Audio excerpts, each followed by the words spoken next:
Chez Stablex, une quarantaine de camions déchargent chaque jour cette substance traitée chimiquement.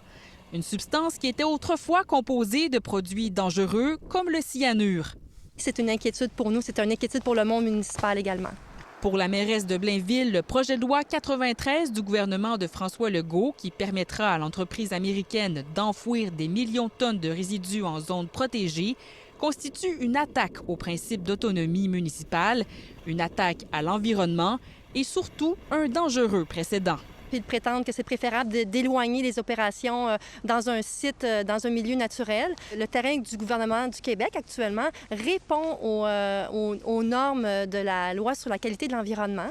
Donc, je ne verrais pas pourquoi l'entreprise ne pourrait pas poursuivre sur ce terrain-là.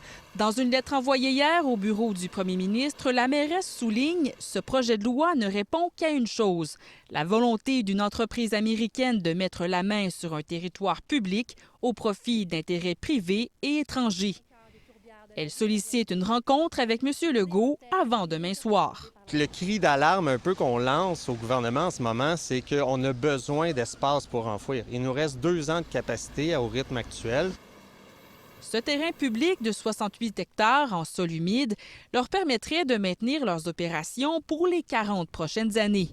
Leur site de Blainville est le seul endroit au Québec où l'on traite et enfouit des résidus dangereux, inorganiques et industriels en provenance du Québec, de l'Ontario et des États-Unis.